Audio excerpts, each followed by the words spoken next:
And you are listening to KPFZ 88.1 FM, serving Lakeport and Lake County and the greater world at kpfz.org. You're here for the Discover Lakeport and Beyond show with your host, Marie Schrader. But first, we're going to thank our underwriters. Hi, Cisa Harris, Chair of the Democratic Party of Lake County. We are proud of being an underwriter of KPFZ. We promote justice, equity, diversity, and inclusion and support KPFZ, Lake County Community Radio. We hold monthly meetings via Zoom, recruit and support qualified candidates for local elected office, and provide input to our state and national Democratic leaders. Our website is lakecountydemocrats.org. Lake Links provides transportation options for low-income seniors and people with disabilities. Riders may be eligible for mileage reimbursement for their drivers through Lake Links Pay Your Pal program. Volunteer drivers are needed to assist with essential trips through the new Ride Links plan. Additional information is available through lakelinks.org or by phone at 995-3330, lakelinks.org.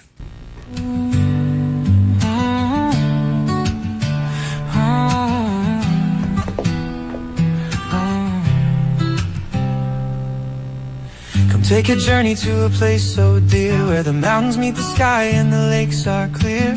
Lakeport's calling with charm in the air, a hidden treasure so lovely and rare. With clear lakes waters, the oldest around, a peaceful escape where serenity's found. The whispers of nature, the beauty unfolds in Lake County's heart, a story retold. Discover Lakeport and beyond, where memories flourish and hearts respond. In every moment let the joy surround, from wine tasting tours to the trails unbound. Hiking up hills under skies so blue, with every sunset you'll know it's true. Life's an adventure just waiting for you. In Lakeport, California, let's start anew.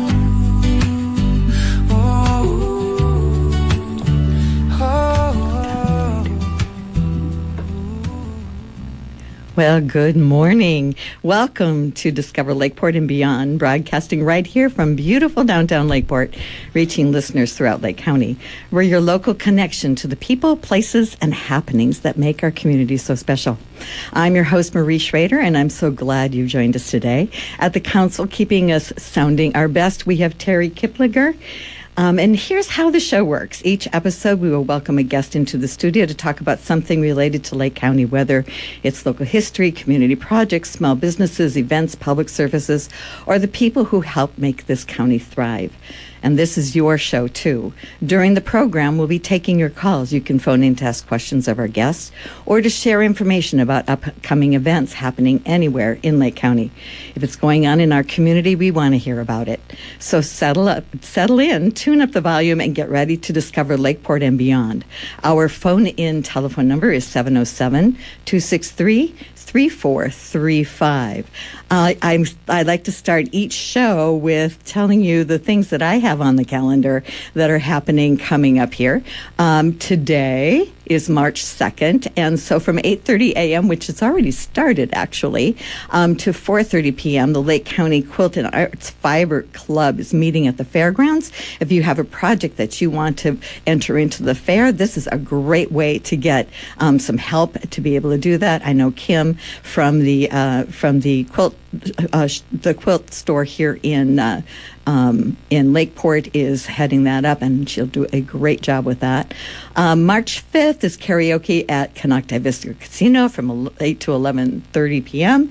March 6th, First Friday Fling is at the New Visions Gallery at the Silvera Center here in Lakeport, starting at 5:30. I think it goes till 7 or 7:30.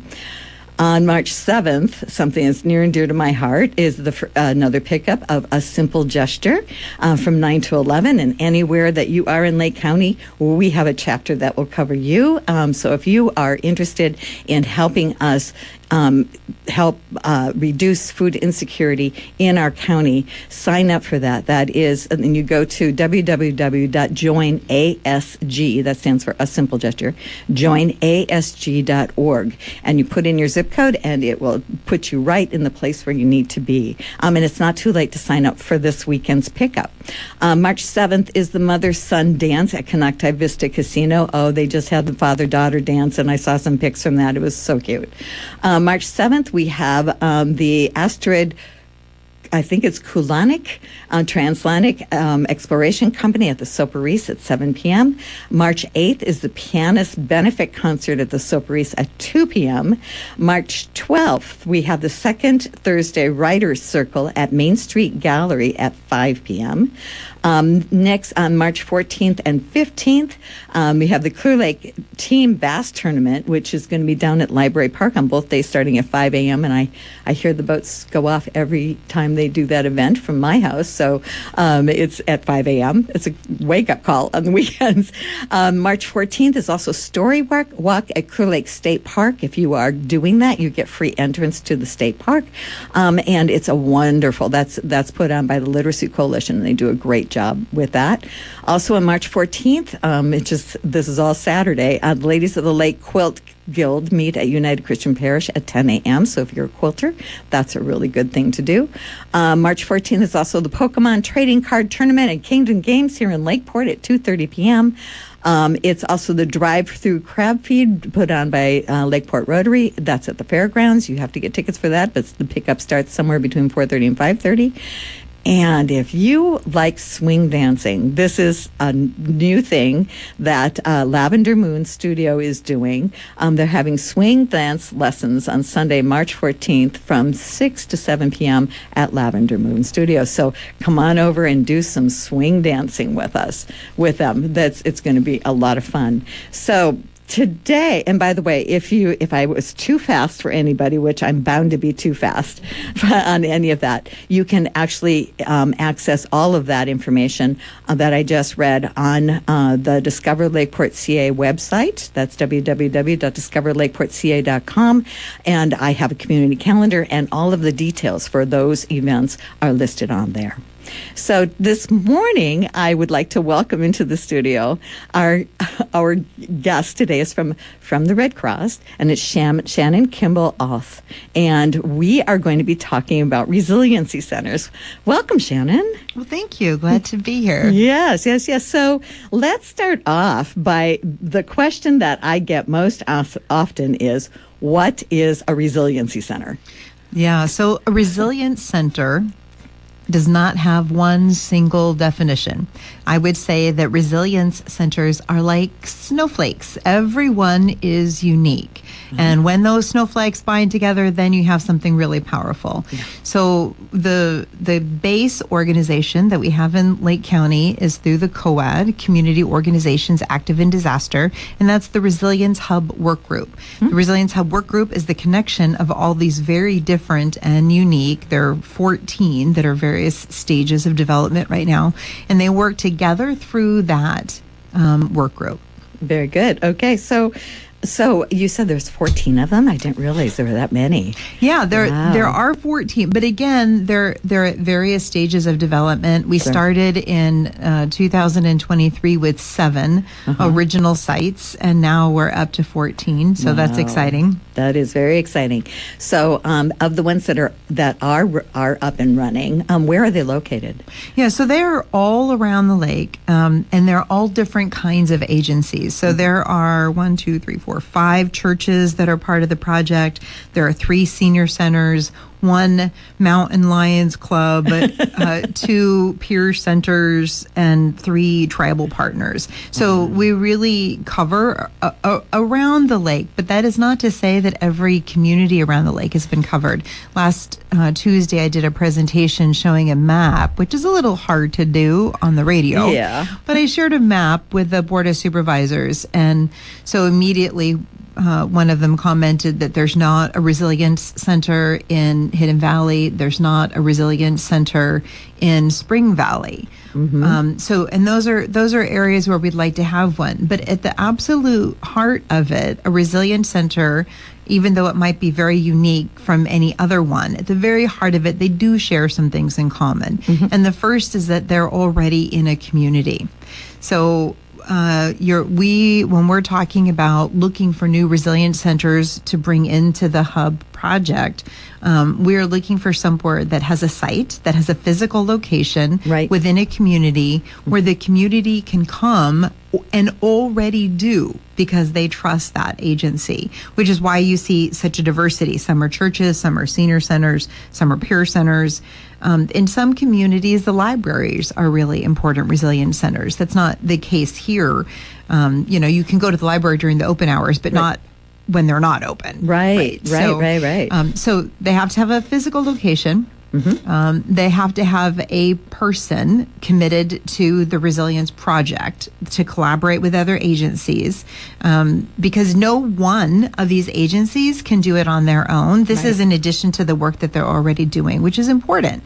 The reason the community trusts these sites is because they're doing important work in that community already. So they need a site, they need to have a people that they're already working with, and then they need to have an interest in being a resilient center. So when I was asked, why isn't there a resilient center in Spring Valley? Well, because nobody in Spring Valley said we want to be a resilient center. I don't have a magic wand to say, and you can be a resilient center, and you can be a resilient center. There's some core things that are needed, and then once those things are identified, then we have a worksheet that are pillars of resilience that we work with the center so that they can develop their project. Right. Oh, that's great. That's great. So if you happen to be in Spring Valley and have that resource, that's right. Or up in, where's the other one? Hidden Valley. Hidden Valley. Yeah. We'll give some contact information a little bit later in the show, and also all the information with regards to what we do here today is going to be available on my Facebook page, which is Discover Lakeport CA, and I will also put it on my website, so that you can go back and get this information if you are interested in doing exactly that. So when will they open? I mean, what is the criteria for them opening? Yeah, it depends on again, each one is unique. So it depends on the Resilience Center itself and what their mission is. Okay. So last summer, for example, I think we had 7 different sites, including United Christian Parish, which you are from. Yes. Last summer, we had 7 different sites that opened for extreme heat. This winter, we had 3 different sites that opened for extreme cold. Yes. So the criteria that the COAD, the Resilience Hub Work Group, shares is that extreme heat calls for activation when we have 3 days above 100 degrees and not going lower than 75 degrees. And that particular criteria is because what it means is that somebody without air conditioning doesn't have a way for their body to regulate and cool down in the evening. Right. So that's when we know that we need an extreme heat resilience center. And people call those cooling centers, but all cooling centers are resilience centers, right? But not all resilience centers are cooling centers. So for extreme cold, then we might ask a site to activate if there is going to be an expectation of snow on the ground and there are no overnight locations where people can stay to become warm. So we had a couple that opened this winter for that reason.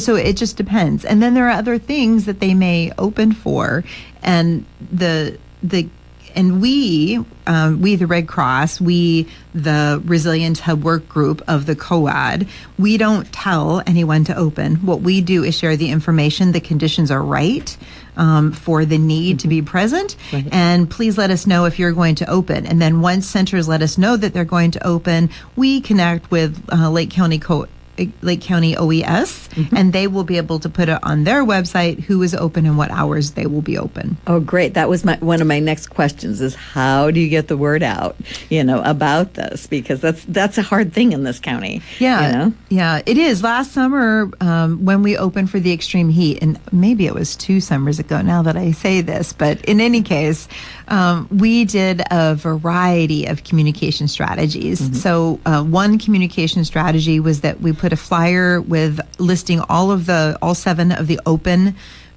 cooling centers, resilient centers, a list of all 7 of them with their hours in Meals and Wheels delivery. Oh, that's a great So idea. anyone that was receiving Meals and Wheels that was within one of the locations that had a center that would be open received notice of the whole thing. And then in addition to that, for each of the sites, the Resilience Hub Work Group created a social media post that could be shared from their site to their people. Because remember that most of these sites are already serving people in those communities. Right. So they have a base, and then that base can help share the information as well. And I know that as Discover Lakeport CA, I automatically amplify that. Anything that comes out in the community for Lakeport, you will find on my social media as well as my website. And I'm pretty sure that KPFZ will help us get the word out as well, because we do emergency types of broadcasts as well. But that's really good to know. So let's say that one activates, it activates. What do you need to bring with? Do you need to bring something with you? I mean, what do you suggest? You mean if you're a person that wants to take help from one, or someone who wants to volunteer at Well, one? we're going to go over both of those. Okay, great. So if I'm a person in need and there's something about my health that makes me vulnerable to extreme heat, for example, which is true in Lake County. Yes. Lake County has a 3 times than the entire state of California per capita incident of heat-related illness during extreme heat events. My. 3 times. Wow. And part of the reason for that is that we have such a high population living in ADUs and mobile homes and types of dwellings that don't tend to have central air. Right. So we see a significantly higher increase in extreme in times of extreme heat and heat-related illnesses. COPD is also very high in Lake County, which is odd because we have such beautiful air. Yeah. But we do have higher than the national average. Why you need the cooling center or warming center or resilience center is going to determine what you should bring with you. Okay. And really, the best way to know what you should bring is that you should always have a go bag. Right? So in your go bag should be your medications. In your go bag should be your contact information. And when I say contact information, these days people very much rely on their phones. Oh my gosh. If your phone is dead because it has overheated, which happens, or if your phone is dead because the power is out and you didn't go to the Resilience Center early enough to charge your phone, and then you suddenly have no contact information. You can't even, in many cases, call your kids. Right. So you should have a list of important phone numbers, so your medications, your contact information. And then if you have any durable medical equipment, your go bag should easily accommodate that thing. So if you have, for example, you use a CPAP machine, then your go bag should be able to accommodate the CPAP and the distilled water that you need to operate it. Right. If you are on oxygen, you should have a smaller oxygen tank that you can add right to your go bag. And then I always say a change of clothes you should have in your go bag. And depending on whether it's winter or summer, you want something like an empty water bottle so that you can be adding water to it. Many of the resilience centers, one of the projects, and again, here in Lakeport, 2 of our sites have this.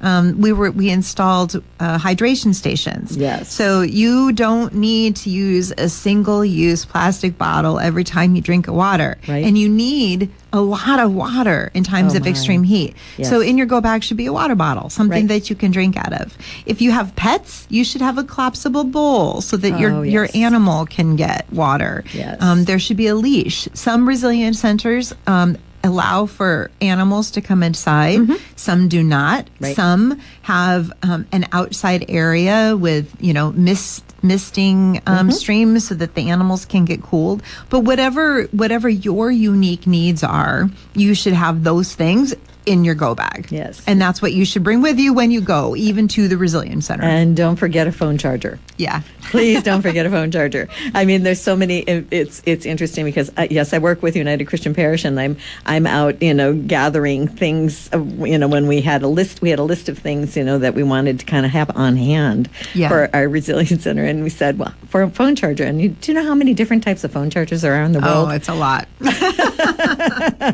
So you can't depend on someone having the charger that you need, and really you need to have that in your go bag no matter what, because boy, I'll tell you, in this time day and age, cell phones are our life. That's our life, and we carry that with us. So it's a really important thing. Right. And you're right, heat affects your cell phone.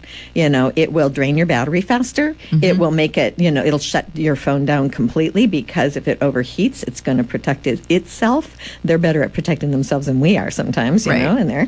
And so that's a really, really important thing for that. So I'm going to pause here for just a minute and give a couple of announcements of things that I know that I collect information about things that are happening in our community, not just Lakeport, but beyond, and so I know of some things out there. So if you have something else, give us a call. But I know tonight at the Moose Lodge down in Clear Lake Oaks, there is a bingo night. So and that starts at 4:30 to 7:30. So and buy-in starts at 3:15. So if you like to play bingo, there's a good place to go for that.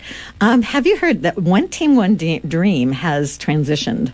They're not doing the business competition, but doing something called a Taste Makers competition to support the people who nourish Lake County every day. So chefs, bakers, cloud kitchen owners, food truck vendors, farmers, baristas, you can all get in this competition. Just go to One Team, One Dream, and you'll find information about that. Another bingo night is going to be held. This one's up in Lower Lake at the Brick Hall on Thursday from 6:30 to 9, and it's for the youth camp. Put on by Lake County Youth Life. So lots people love bingo, I'll tell you. And this Thursday at the Lake campus for Mendocino College is they're having a college and career day. So you can go, it's from 10 a.m. to noon. Free lunch is provided by the Kiwanis Club. And you can meet representatives from a wide range of majors, including administration of justice, agriculture, automotive, technology, business, child development, digital arts and media, health, nursing, recording arts, sustainable construction, and more. So you also have an opportunity to ask questions about admissions and getting started in that. So, and one more while I'm at it. This is happening on March 7th, and it's going to be at Bottle Rock Candle Studio over in Kelseyville. And it's all about electuaries. And that is making your own medication using honey. And it's a class that they're doing from 2 to 4 p.m. over there. So you can go, and that's put on by Farmwood. I just found this group on social media. Farmwood is all one word. So take a look at their stuff. They just had a seed swap over at Hobbiton Community Park this last week, and I saw the flyer and I had never heard of that. So that was pretty awesome. So, okay, so let's see here. Let's see, you talked about pets, that some will allow pets. Do they all allow pets or just some? So they all have some plan for pets. Oh, good. But that doesn't mean that pets can come inside. Right. Right. So some of them will allow pets inside. Big Valley, for example, when they opened up, Lake County Animal Control donated kennels to their Resilience Center, so they were able to bring pets inside. Twin Pine, however, when they open, they don't allow pets inside. They create an area outside. Right. UCP, when they open in Lakeport, they create an area outside. Yes. So it depends on the center, because one of the things I can't emphasize enough is that while to be in the Resilience Hub work group, the commitment has to be that they're collaborating within the group. there is no commitment that they're going to operate the same as anybody else. Right. It's still, each site retains leadership of its site. Each site retains ownership of its site. Each site retains control of its site. So if they decide no pets inside, then that is the answer. Right. We do encourage them to have a plan for where pets can go, because we know that will create a problem. If you don't have a plan, people do come with their pets. Yes.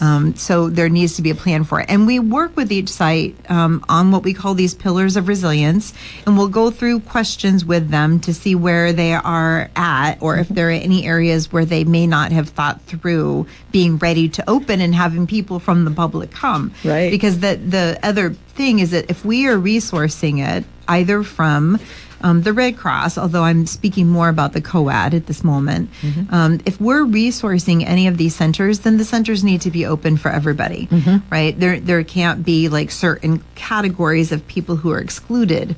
And the exception to that is when the centers are first opening and they're trying to do a soft open, and we're trying to keep it really limited to who's there so that they can learn the processes. Right. Because there are processes that need to happen.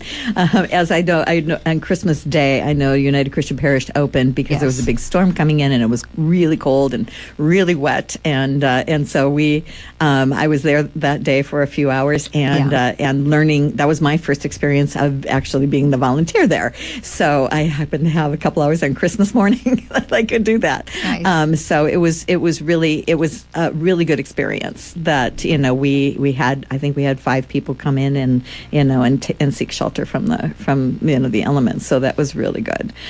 So I think in the go bag, I think that at least I know that at United Christian Parish that dogs must be on a leash. Cats, cat carrier is always a good thing, to have for your cats. So I think that a little bit of dog food or cat food to, put in that go bag so that you're ready for that, would be a good idea as well, in there. So I know that I've been collecting pet dishes so that they have, something to put water in for the animals up there. But, that was always a good thing. Now, food. Will food be available at these centers? Yeah, again, it depends on the center. But if the center is going to be open for more than a couple hours, then we do advise food. But a cooling center, for example, a resilient center that's just opening in the heat of the day, they may not have food. They might have snacks, but not specifically meals, because they're only going to be open for a few hours. If they're going to be open for 8 hours, people need food and they need meals. Yes. And one of the ways that happens, for some of the sites, they have their own food plan. Cobb Mountain Lions Club, for example, can put out 100 meals when it's needed, and they open because they're prepared to do it. Right. We did a soft opening for Big Valley recently and put out a call to the partners. Gleaners wasn't available. However, NCO brought food. Nice. So it just one advantage of working in the Resilience Hub work group is that when you have the willingness to open and you're ready to open, but you're missing a piece of it, then the request can go out to the entire work group, and then everyone has the opportunity to participate, whether they're in a stage ready to open and serve or not. Right. So when Big Valley did their soft open, for example, they had volunteers that came in and served not only, as I mentioned, animal control, and I've already mentioned NCO, but Scotts Valley, which doesn't have a physical site, came over and provided a shift. Oh, nice. So, it's really about the collaboration between the sites. Now, some sites are very, their capacity is already at full force, so we rarely have to send any kind of support to Cobb. They know what they're doing and they're prepared to do it. And UCP is quite like that too. UCP pretty much staffs itself. You have the food pantry, you have the free kitchen, so you know how to do those sorts of things. But other sites are brand new at it. So again, it's really, they're all in this process, and how each piece is handled is different per site. But the 5 areas that we work with folks to kind of plan around are the pillars of resilience. So the first one is service and programming. We ask folks, as you come into the Resilience Hub work group, think about what you cannot let go of, what has to continue to happen in your space. open or not. Like that is, keep that at the front of your mind. And what do you need if it's open to make sure that happens? And then the second area is communications.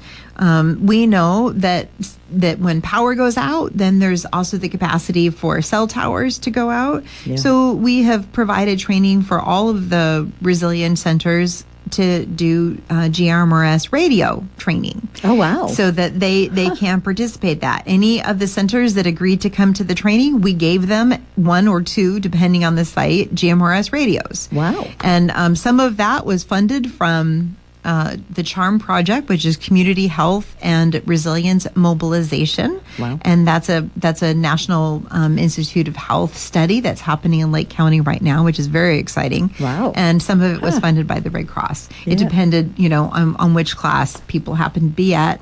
Right. And then the Sonoma CERT team came up and led the training for us. So it really is about collaboration. And the idea is that no center should have to do this on their own. Yeah. But every neighborhood needs a center where they can go, right? None of these centers is big enough to take on half the county. So it's very hyper-local, neighborhood-driven. So services and programming, that's one. Communications is 2.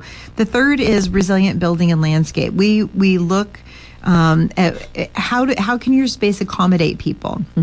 When Big Valley opened during the winter storm, it was overnight. And they have brand new flooring. So one of the things that we did before we helped put cots up was put a plastic sheath across the floor wherever the cots were going to be.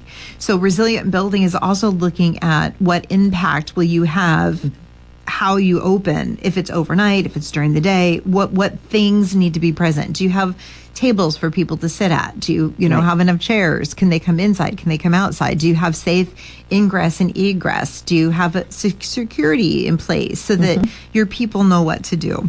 And then the fourth is resilient power. So each of the sites that's been working within the Resilience Hub Work Group, we have worked with them to look at resilient power. So some of them have full solar. They could last 3 days without any power from anywhere other than their own solar panels for the space that's designated as the Resilience Center. So it might not run the whole building, but for that space that's designated as the Resilience Center, it's enough power to run that for 3 days without any other assistance. Oh, wow. And then that's kind of like the ideal. Yes. And then the second level is those that don't have solar, because solar is complex. And so the sites that don't have solar, we work with to get generators. Okay. So even if they don't have solar, they at least have a generator, and we help write grants so that they can get their generators. And then the third level of power is that all of the 14 sites within the Resilience Hub Work Group have received Expion batteries. And what's cool about these Expion batteries is they think bigger, like a car battery, although you could not put it in your car. Right. You charge it up in advance. And then you can put it on a table where you have people gathered, and they can charge their cell phones, they can charge their durable medical equipment, and it can move anywhere. Oh, nice. So if you're in a power outage, even those sites that don't have solar or generator, all of the sites have these Expion units that they can, so they don't need for people to be seated next to an outlet to charge their phone. There's a central place where they can do it. Oh, how wonderful. And then the fifth is resilient operations, and that is the kinds of things that we put in to support the resilient centers. We've been working on a manual for the last year. The thing that has been so difficult about the manual is that each site is different. Yes. So figuring out what is consistent among the sites and what kind of training we want to provide. We've offered to all of the sites. They haven't all taken us up on it. We've offered to all of the sites CPR and AED training. Oh, wow. For example. Oh, nice. So there's a lot of other trainings that we can offer as well. And then the one thing that I never remember to say, so I wrote it down to say this today, and that is that if any of the sites are interested in truly increasing their capacity. Like, we want to be able to run a shelter at our church for a week. If any of those sites, they can, at no cost to them, register as volunteers within the Red Cross, and we will provide all of that training. Oh, my. So, and that training includes like how to set up the shelter. It's it is CPR, AED training, first aid training, extreme heat awareness, how everybody is welcome, how to diffuse difficult situations, crucial conversations. All of those kinds of things are part of the training. And then the bonus, I was sitting here trying to think when you said that, UCP open on Christmas, and I was thinking, why wasn't I there? Like, it's just down this street. Why didn't I go help? But I was deployed. You were deployed, yes, exactly. And that is the other bonus, that if you get all of this training and you decide you'd like to go deploy somewhere to serve in a shelter, or, when we have these large disasters, and it can be so demoralizing listening to the news and thinking, I wish there was something that I could do. Right. And as a Red Cross volunteer, there is something that you can do. You can go and help. Yes. You can also do virtual positions, like from your living room. Oh, my. So there really is just a wide array of ways that people can help in resilience and That's resilience of our wonderful. community. That's wonderful. So there are some centers in Lake County that will have accommodations if needed for overnight accommodations. Is that right? Yes, the official map isn't going to be public until June. Okay. And then once that happens, you're welcome to put it on your website. Yes. And what will happen, as I showed the first draft of the map to the Board of Supervisors last week, you click on a location and it tells you what they have available. If it's Wonderful. overnight, if it's only during the day, Sure. if it's only limited hours, if pets can be inside, pets are outside, all of those things. So you just click on each place and it tells you what they have. Yesterday, I know it was yesterday, but I see so many things because I'm a junkie. I'm a Facebook junkie. I admit it. Okay. First and foremost, that's what I am. But there was a country was it a country or a I think it was a country, that when there's an emergency that is declared, that suddenly all public transportation is free, so that people can get to where they're going and be able to take advantage of these things. Because I know that we have people that would need these services that are not able to get to the centers. Is there any kind of thing that is out there for that? There is. And I want to distinguish between two different things, an emergency declaration and an emergency disruption. Oh, okay. So an emergency declaration is when it rises to the level that the county cannot handle the emergency on their own. They declare a state of emergency so that they can get state or federal help. Okay. This county has not historically done a declaration for either extreme heat or extreme cold. Okay. And the resources that are available to you are different when you have an emergency declaration versus when you have a disruption. For the most part, to date, our resilient centers that are in the Resilience Hub Work Group are primarily responding to disruptions. That's when the county is not doing anything, when there is not a state of emergency. Right. So when there is not that state of emergency, the answer is no. There is not free transportation. However, we do work with each site to say, how are your people going to get here? Right. How are you going to open? What are your transportation plans? But when there is an emergency declaration, that is when the county or the state or the feds have said it rises to this particular level, then somebody can call 211 and say, I need transportation to get to the shelter. And that the person on the other end of the line, through a grant from United Way, will help them figure out transportation. Oh, wow. And sometimes what that looks like is 211 has a contract with Lyft. I think we've only got like 3 Lyft operators in the county of Lake, so that's not ideal for us. But more than I thought there were, actually. But we do have, but we do in an emergency have a contract through United Way, and you call 211 and say, I need to be evacuated. Then they can arrange for that transportation. In the fire that was last fall, in Glen Haven, yes, there were 3 people that called 211, said they needed to be evacuated. They had no transportation, and the sheriff's department went and got them. Oh, very good. So 211 is a really important number for people to know.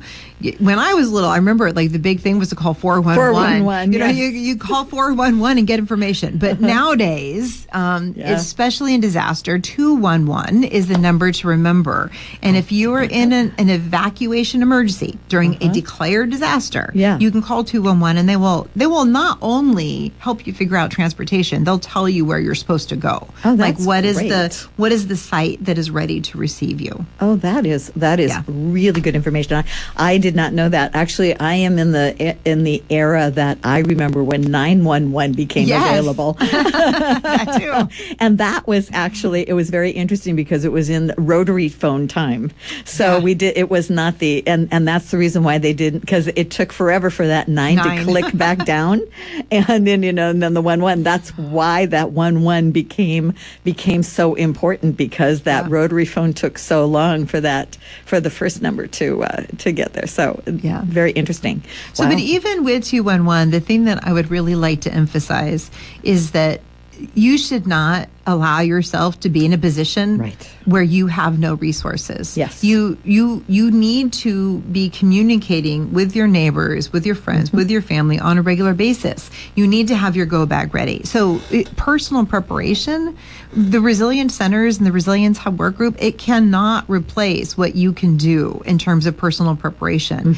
And so one of the things that we really like to suggest to folks is figure out where your closest resilience center is and volunteer there, so that you know them, so that you know their system, so that you know the people, and that this is a place where you will be welcome because you're already a volunteer there. And people say, oh, but I'm too, fill in the adjective, too volunteer, I'm too busy, I'm too old, I'm too sick, I'm too whatever. There is always something that can be done, even if it is literally sitting at a desk that you cannot get up from and welcoming people through the door. That's right. Or making phone calls, or so my advice to folks is that for your own personal resilience, you can't count on a center, but you can be part of the work of that center, and you can be part of the resilience of the community as a whole. That's right. Oh, I love that idea. And I agree with you. Volunteering for them, in whatever capacity you can would be, just speaking about pets, if you're a person who loves pets, loves pets and that kind of stuff, just, helping set up the little cages or whatever that they have there, or finding a place, that they can do that, and feeding them and watering them and that sort of thing. You know what?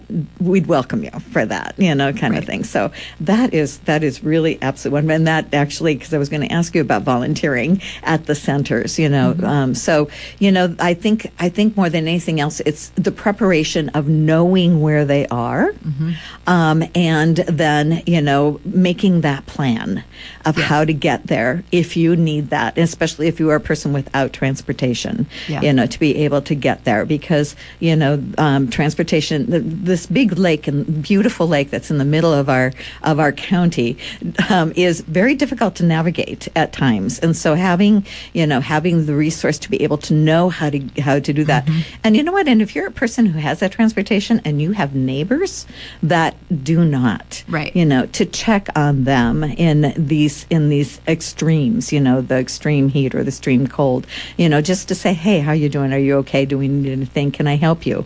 Or if you need to evacuate, if you're evacuating, check on them to see if their needs are there too. So we help each other, and that's a really important, part of what I have learned with regards to emergencies and the things that are happening around our community during those trying times. So it's really, really quite amazing. We're going to take just a little bit of a break from this and go through a couple other things, because I see here that there is actually a disaster preparedness going on March 9th. Let me see where this is. This is actually through Catholic Charities. It's over in, I believe, it's the Solana Women in Medicine. It's over in Nice.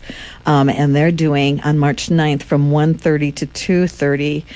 It's on 3534 East Highway 20 in Nice. They're doing a disaster preparedness class. And you know what? Anytime you can get more information about, that kind of stuff, it's always a good thing. And here's something very interesting is that, and I love this. I love collaborative things, Lake Family Resource Center has collaborated with the Kelseyville Rotary. They're putting on a supportive art and conversation circle for seniors. And the first one is happening on March 10th at the Lakeport Senior Center. They have them they have March, April, and May coming up. It's from 1 to 2:30 p.m. over at the Senior Center. So by all means, take advantage of those kinds of things, which is really wonderful. The Soparis has got the events happening. The Ben Rosenblum is coming with Astrid on March 7th at 7 p.m. And on Sunday, the 8th, is going to be the 13 Pianist Benefit Concert, which I'm going to. So I'm really happy for that. And also on March 8th is a paint and sip over at Chase Water. So they're doing, it looks like a beautiful sea scene there. So if you're into paint and sip, contact Chase Water Winery, and they are going to be having that over there. Let's see here. And, we do have, on March 14th, Bigfoot Country is coming to the Clear Lake Grange, which is the one over in Findlay. I always get confused between those, but Clear Lake in one word and Clear Lake as in two words, that's always a fun distinction there. But March 14th, Bigfoot County is a band, and they're going to be over there. Doors open at 7. And then there's a celebration of Ireland that is happening at the Odd Fellows Lodge here in Lakeport. This is on Saturday, March 14th, from 6:30 to 8:30 p.m. Doors open at 6. So come on and hear a free concert of Irish music, which is always fun to do. Let's see here. And then on the 14th also is the Italian Feast fundraiser down at the Lower Lake Community Action Group. It's happening at the Brick Hall, yes, and starts at 5. So I'm sure the food will be absolutely fantastic down there for that. It's a raffle, dessert, auction, and full bar is going to be there. So you can find the information on Facebook with regards to that. And I will have all of this information on my website and on the social media for coming up. So, one last thing about St. Patrick's Day, you have the St. Patrick's drive-through dinner that's happening over at the Vision of Hope. So this is you pre-order it and you go drive through and you can take it home and have a nice St. Patrick's Day dinner that you don't have to cook. You're like me. I cook it. I'm eating it for days and days and days. This way I can eat it for one day and I'm good, which is always a nice thing. So we've got that. And also Vision of Hope is also having their murder mystery dinner on March 28th. So take a look at both of those events as well. So one of the things that I was going to ask about the resilience centers is that when you get there, when someone gets there, do they have activities to do? They have, we're just going to sit around and look at each other. What are we doing? Yeah, it depends on the site. Every site is different. In the collaborative, one of the things that we like to have happen is for the part to invite other agencies in. So, for example, when Galilee did their Neighbor Fest, they invited Department of Social Services, and they came in and signed people up for food stamps or for CalFresh. Right. At this recent opening, Big Valley NCO brought some children's books over to the center. They only had one child as it happened, but so different sites do different ways. You can have an event box at each site. Actually, this is the topic of our very next meeting, so this is a preview. Okay. Each site is recommended to have an event box, and in the event box there should be registration forms, pens, clipboards, but also an activity suggestion, things that folks could do at that site. And it might be as simple as having some playing cards or some board games or some books. But we are going to suggest folks have a list of activities that they can do. I know at United Christian Parish. I'm also a big yard sale person. My dear friend and I every weekend have a list of yard sales that we go to, and so I picked up playing cards and board games. But we also have the capacity at United Christian Parish of doing a movie. Yes. So which would be really good. So we've picked up some good family type movies that we can put on and have people and just chill out and literally chill out on a hot day, and be able to watch the movie. So that's really nice, for that. So and also if you have some, if you live by a center like that, and you're going to be getting rid of some things like that, maybe kind of stop by and say, hey, would you need these first? Because the donations are always good for the resilient centers as well. Donations are good for the resilient centers, not always. Not always. Because people tend to donate things that they don't want anymore. Yes. And sometimes they don't want them for good reason. Yeah, that's true. So I would like to clarify by finding out what your local resilient center needs and donating that. Yes. My favorite one is whenever you get puzzles at a thrift store or at a yard sale. It's missing 5 pieces. It's that one piece that you have been looking for forever that's missing from that thing. But the other part about that is that you kind of go, now, did I lose it or did it not come in this box? Which one is it? Kind of thing. So, that's always fun. But you're right. Check with them, so see what they need, and and then help them out that way. But that's great. Absolutely.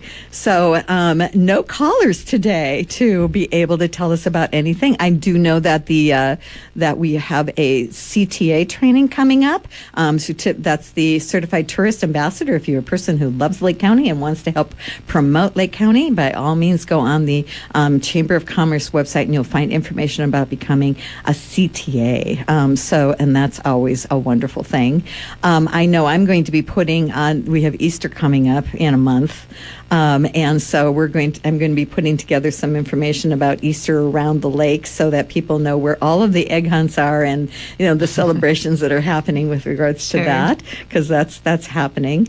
I do know we have a couple of fishing things coming up. We have a trout derby coming up over in the Blue Lakes area, and I just saw that there is a catfish derby, the Clear Lake Oaks catfish derby, which has been going on for a very long time and has a big prize. That's $10,000 prize there. So, not a bad thing. So that's happening in May. But I know that I'm doing the Save Your Stuff, because the community-wide yard sale is coming up at the end of April for 3 days this time, Friday, Saturday, and Sunday. Don't have to participate all 3 days. You can sign up and just put in your hours for the days that you're going to be there, and we do all the publicity for that. I publicize this to the 5-county area, and people actually come. I had people come all the way from Humboldt County down to this, because when you have that many yard sales in one weekend, people will come from a long way to come here. So are you accepting donations? I don't know if have you ever heard of the book The Gentle Art of Swedish Death Cleaning? No. Okay, well you should have. You have. You should invite me back another time to talk about Swedish death cleaning. But the end point of that is that I have a lot of things that I'm trying to get rid of. I would love to give them to you for that yard sale, but I'm not doing a yard sale. Well, I always have a yard sale in my yard. So if you want to donate things to my yard sale, I'm happy to take them. Not a problem whatsoever. And so we do have a caller. Oh, we do. Okay. Caller, you're on the air. There you go. Excuse me, pardon me. I haven't spoken yet today, apparently. Oh, dear. Wonderful program. Thank you. Really wonderful. I'm glad you have a website, because your presentation of information is a little rapid for some of us who are a little on the slower cognitive side of the scale. Yes. But I have to thank you and Pastor Shannon for just publishing that 211 number. My wife and I were evacuees during the Glenhaven fire in October of 2024, and I was advised to call 911 for assistance in evacuating my disabled wife down from our second-floor apartment. And 911 wasn't able to respond, so when that fire broke loose, it happened fast, and emergency services was busy. Right. If I had known of the 211 number, I would have called it. We lucked out in that a deputy on door knock duty ended up arriving here and helping us down. And then we sat in the driveway for an hour and a half while the helicopters flew overhead. Oh, my. And waiting for the announcement of the center at Twin Pines. Never happened. By the time we went inside after an hour and a half. The fire had already burned way to the east of us. And was kind of pointless at that point to evacuate, but the 211 number would have been really invaluable. Right. Well, and I'll be honest with you, I did not even know about 211. So, thank you, Shannon, for that great information. I think that's something that we need to publicize a lot more, out there. Yes, and I agree with that. A very good friend of mine who is really aware of all of this stuff wasn't aware of that particular number at that time. So, it needs to be publicized. Yeah. Yeah, definitely. And one of the things that I think is so important is that 911 gets overwhelmed when we're in a big emergency like that, so they can't handle that volume. But 211 is statewide, although they have local resource information, so there's a greater capacity to take those calls for assistance needing evacuation. Wow, that's in your great. case, for example. That is great. That's great. Very good. Very good information. Yes. Very good service, and really, this program is invaluable. And thank you. Thank you. Well, thank you for calling. I appreciate you my checking pleasure. in. Have a great day. Thank you. Yes, you too as Bye-bye. well. Yes. Bye-bye. So I know, it's interesting because we can recite. I could recite like 911, 411, those kinds of things, but never even dreamed of 211 that there would be something in there, that would be invaluable. Yeah, What's a well, great I will say service. too that Lake County did not used to have 211. If you called 211, you would get to Sonoma County 211, and so you would get some information, but it wouldn't be specific. But now Lake County has a contract with 211, so you get very specific Lake Nice. County assistance and help. Nice. And again, the grant that United Way was able to do with Lyft is helpful. I know that 911 has some foibles in it because I was at an activity one time, and the person who we needed 911 and called 911 did not have location sharing turned on their phone, and they got routed to someplace down in Southern California. Right. So, you have to know that if you're calling from a cell phone. I mean, it's best to call from a landline because they can track that easily. Cell phone's not so easy, So, location sharing, I know that some people don't like to have location sharing turned on their phone, but in an emergency, it's really important to be able to have that information on there. So, absolutely. So, one of the things that we're coming up, we have a few minutes left here, but I want to reiterate again, I know, and I say this because Shannon is one of my drivers for a simple gesture. Yes. And Saturday, 9 a.m. Yes, Woo! that's right. So if you have not signed up for it, you know what? Food insecurity is a big issue, and we have some things coming up that will make it even a bigger issue. So helping out once a year by doing, we all see the holiday food drives and that sort of thing, and that's a very temporary thing. And through a simple gesture, what we're trying to do is make it something that you can help out all year long. And here's the thing, is that even if you sign up, and let's say you don't want to help that month, you can actually opt out for that month. Or if you're deployed. Or if you're deployed, that's right, exactly. And you won't be in town, or on vacation and won't be in town. You can absolutely opt out any time that you want, and it won't kick you out of the system. It just says, okay, we'll catch you next month, because we do a pickup on the first Saturday of every month, unless it's a holiday, which 4th of July is going to be a holiday this year on that. So we'll do it the following week. But this helps our food. I can't even tell you how invaluable this has become to our local food pantries, to be able to give them more of a variety of food. We are ever, ever grateful to the Gleaners and what they do, and the Redwood Empire Food Bank and how they support us, in this. But the food that we get through a simple gesture gives the variety that they normally don't get, and that's been really, really helpful to everyone, to people who are running the food pantries, and also to the people who are receiving. So it's been really good. So again, you can go on to www.joinasg.org, and ASG stands for A Simple Gesture. So by all means, please sign up for that, and we'll make a difference in our community. So any final thoughts from you, Shannon, with regards to all of this? Yeah, the last thought I would like to share is that if there is an agency, a church, a club that is thinking about possibly becoming a resilience center, one step that you could take before you ever say it out loud to anybody else is to go to readyrating.org. Ready, R-E-A-D-Y, rating, R-A-T-I-N-G, readyrating.org. And it will take you, there's a free questionnaire there that you can go through on behalf of your agency or your business or your church or whatever. And it will ask you questions about how disaster prepared you are, and it will give you a plan. Oh, very These are the things that your agency needs to do to improve. And that can help you think about how ready you really are to be a resilient center as well. That's really good information. And your contact information, do you have? Yeah, if somebody is interested in volunteering at a Resilience Center or being part of it, they're welcome to email me at Shannon, SHANNON, Shannon.Kimbell,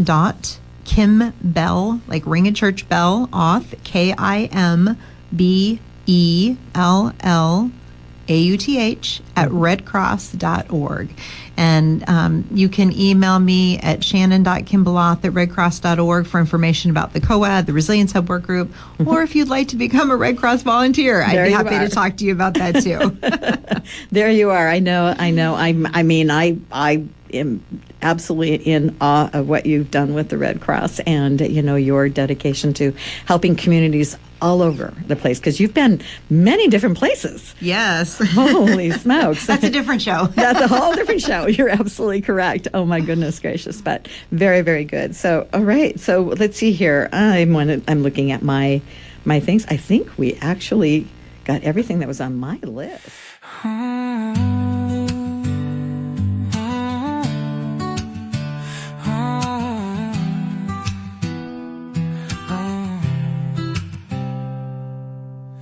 Take a journey to a place so dear, where the mountains meet the sky and the lakes are clear. Lakeport's calling with charm in the air, a hidden treasure so lovely and rare.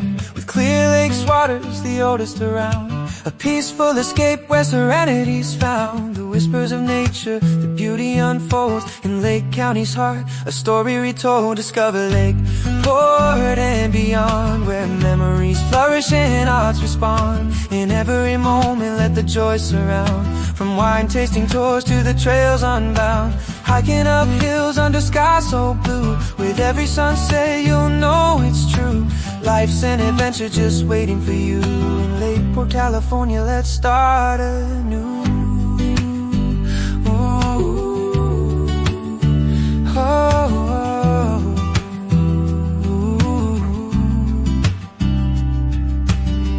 Macanocty stands bold and grand, a dormant volcano in this beautiful land, with trails to explore and vistas to see. Nature's embrace where you can be free. Rent a bike, feel the wind in your hair, cruise by the lake, let's leave all our cares. Kayaking on water so gentle and bright, the sun on your face, everything feels right. Discover Lakeport and beyond, where memories flourish and hearts respond. In every moment let the joy surround, from fishing at dawn to the stars profound. With laughter and stories shared with good friends, these small town moments that never will end. Each memory crafted a sweet little blend. In Lake County's heart, let's just pretend. Oh, water skying, the rush and the thrill, casting out lines, serenity's chill. Wine tasting bliss on a warm afternoon. Underneath the stars we'll dance to the moon. Events and happenings all year long, from festivals vibrant to tales in a song. Lakeport awaits open arms to you. A canvas of light, painted fresh and new. Discover Lakeport and beyond, where memories flourish and hearts respond. In every moment let the joy surround, from hiking the trails to the quiet that's found. So come take my hand, let's make a vow. In Lake County's warmth let's cherish the now. With every heartbeat this love will sow. In the beauty of Lakeport let our spirits grow. Discover Lakeport and beyond, my friend. In a land of enchantment where journeys don't end, let the stories unfold, let the laughter shine bright in the heart